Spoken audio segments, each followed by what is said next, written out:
Hello, my noble band of outlaws. Outlaw Samurai come at you live with a video.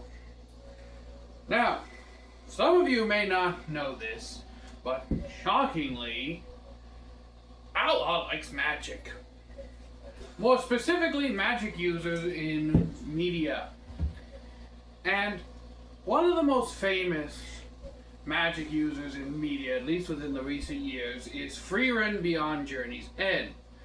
It is an anime exploring what happens when the hero's journey finally comes to an end. What happens to the party after they finally defeat the ultimate evil, like the Dark Dragon, Balalulu, or the evil wizard, Narcan, or whatever have you. But there is one particular moment within Frieren that I want to discuss about, and that is magic and cowardice, which we shall discuss in a moment. Future Outlaw, roll the clip! Though I admit they were exceptional mages, their overconfidence cost them their lives. By controlling the release of your mana, you hid your strength so they didn't see you as a threat. That's right. I deceive and kill my enemies by allowing them to miscalculate my power. It is a cowardly and unfair way to fight. And we are back. Thank you, Past Outlaw. Now, as we just saw, Pharma basically says that concealing your magic is not the way true mages fight.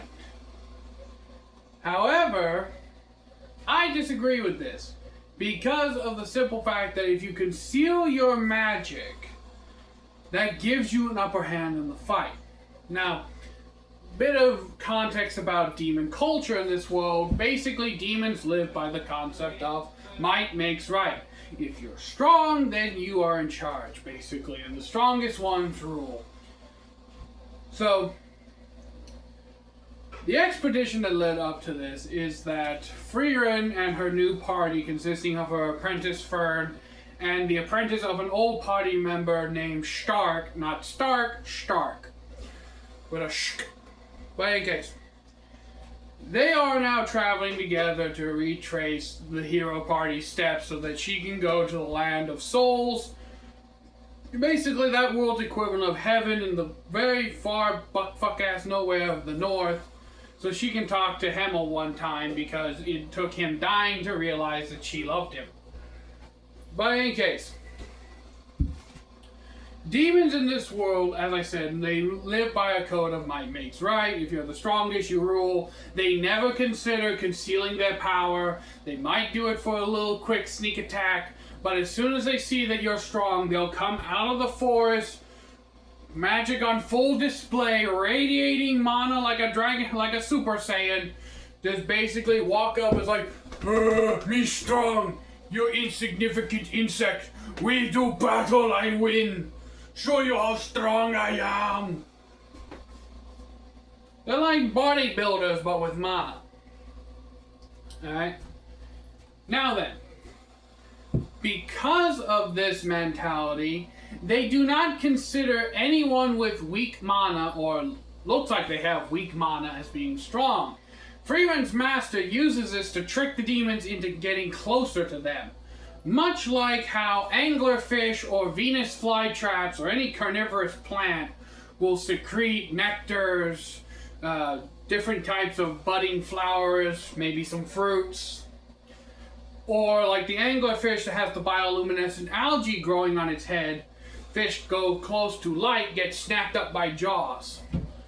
Or the frogfish with a similar technique, but they do it on land with like a little shrimp lure, and then they just suction cup that bitch in. In any case,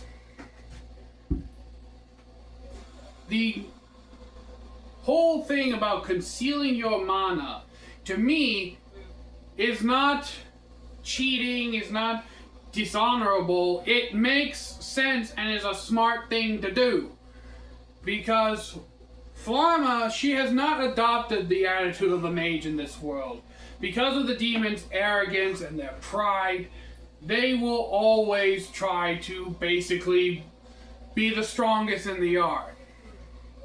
And other mages fight like this in this world too, where they're like, ooh, I shall show you the power of my centuries-old magic passed down for 1,000 years of blind, drunken wizards. And then you have some other dude in the yard where it's just like,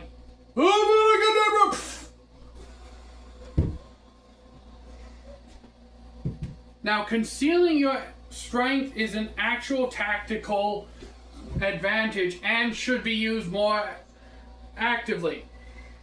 Now, I said that frieren and her master, for lack of remembering her name at the moment, don't have a mage's mindset. What they have is a warrior's mindset.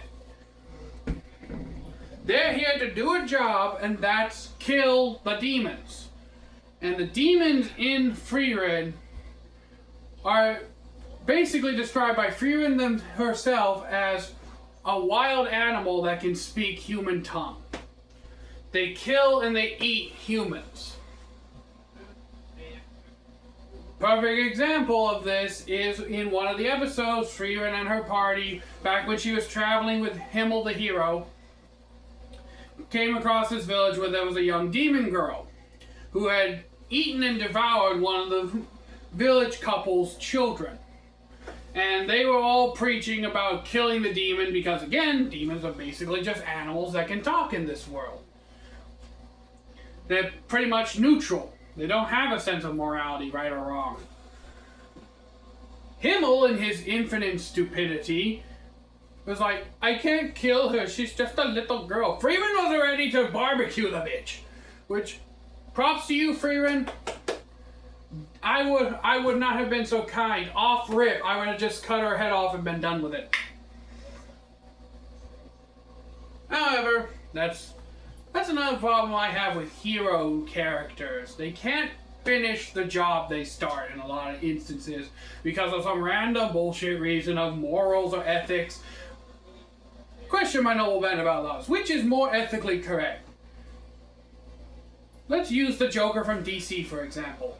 Putting the Joker in prison for the 10,000th time after committing untold number of atrocities, deaths, attempted assassinations, murder, blah, blah, blah, blah. Basically, he's killed half of Gotham City by now.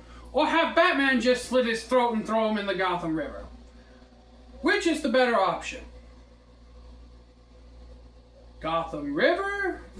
Like jail or Gotham River? That's an obvious no-brainer. The answer is slit his throat, throw him in the river. Because if you destroy a threat, it can't come back to be a threat. And this is exactly what happens with the demon girl, because a couple of weeks later, she burns down the village head who also wanted to try to save her house, and to make it up to the couple that she killed their daughter, she killed the village head, took his daughter, and tried to give the village head's daughter to the couple of the daughter she ate. Yeah. So this time, Himmel, after saving the village head's daughter from the demon girl by slicing her hand off and taking the girl away, frieren walks up and was like, are you going to stop me a second time? And he's like, no.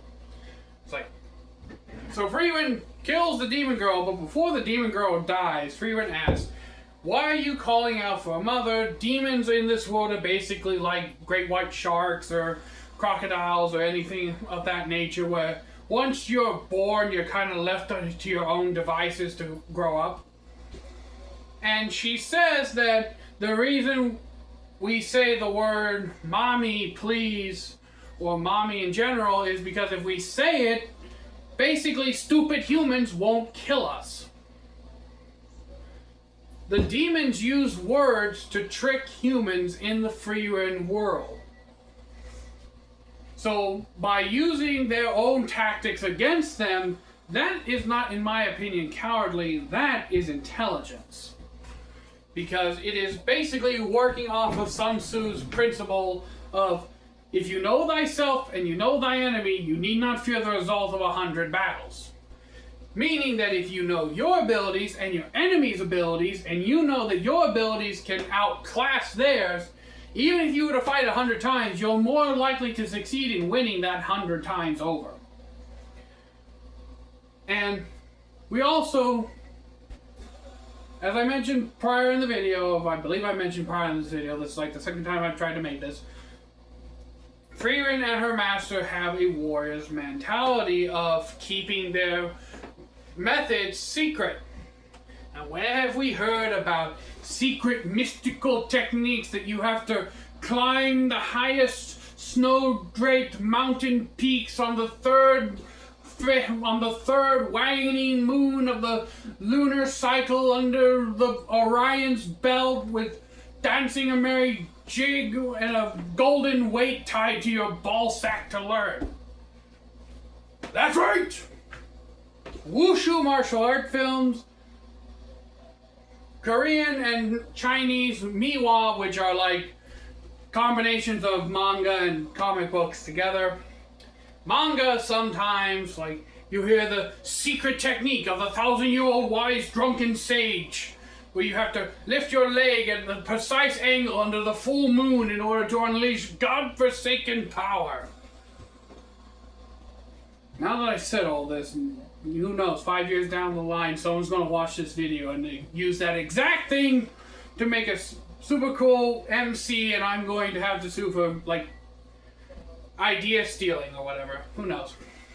But in any case, we see these tropes in, like, the wushu martial art films of, like, the secret ultimate deadly technique of the flying peacock sword style, or House of the Guinea Pig third form pellet chop or whatever.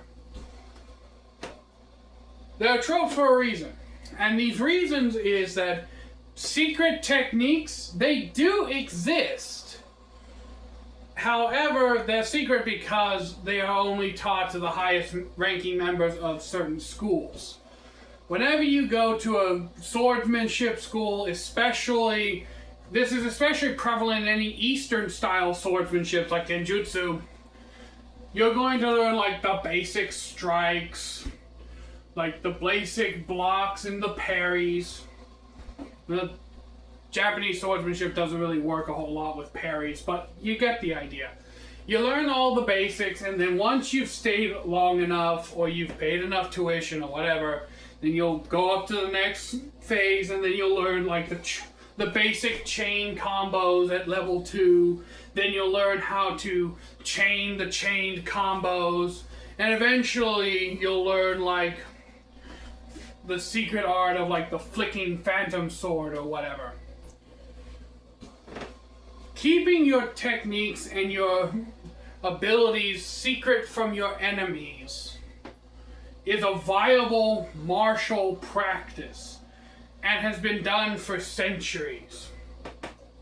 And the more successful your fighting style is, the more likely you're going to have some sort of secret technique that is only known to, like, the highest echelons. Whether that technique is viable in combat or not.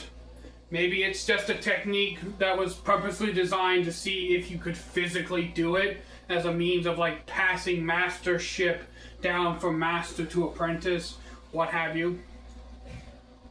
But just because you conceal your magic, just because you don't let your full abilities shine through, or you fight in a way that others consider cowardly, that does not mean that you are a coward yourself or that you are fighting dishonorably, okay? If you're fighting in a fight to the death, then there's no such thing as honor, okay?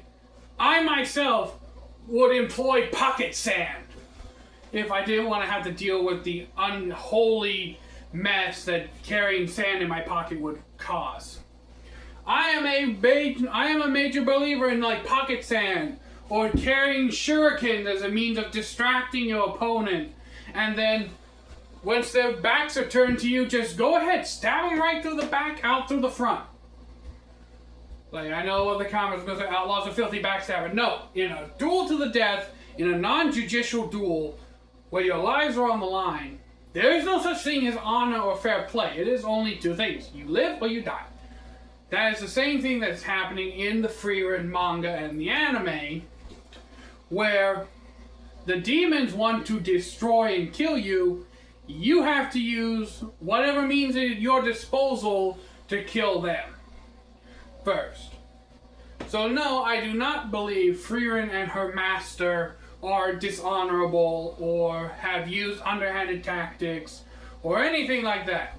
I think that their tactics are perfectly within reason to use, and I would use them myself if I was in a magic anime. Like if I was in an anime and I was a wizard, the first thing I'm learning to do is conceal my power. I will make it look like I have the mana level of an ant. And then like a world-renowned, super powerful mage challenges me, and they're like, I'll make this quick, you pathetic insect. And I just raise my staff up and I say, fuck you! And nuke my opponent.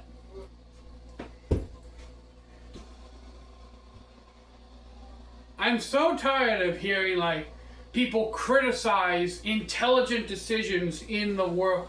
Like the manga characters will criticize and like call you like a lying, deceitful bastard because you have the power to destroy the entire world, but you make it look like you're so weak. Like you're pathetic. You're unfit to be like a wizard. It's like, bitch, I just came here. It was like, I want to win the fight. I'm going to use what's in my hand. I did not come here to have a wizard duel. I came to cause problems. I came to cause smoke. Run me my fade, wizards. But yeah. In any case, throughout my random old tangent just then, I hope you can take away that in conclusion, do I believe that frieren and her master concealing their powers to trick the demons into coming closer so that they can destroy them with less effort, less collateral damage, and less harm to innocent bystanders is cowardly? No, I think that is actually very heroic and very, very useful and should be commended in a fight. Alright? I think that everyone else should be ashamed for just assuming someone with less mana than you isn't as dangerous as you. For shame for underestimating your opponents. Always overestimate your opponents. That's what I do. I always go into a fight, whether it's sparring with Outlaw Spartan or not, thinking that he can defeat me in one move. Whether that's true or not, doesn't really matter. It means that I'm never caught off guard, basically. Always assume that your opponent is stronger than you, even if it doesn't look like it.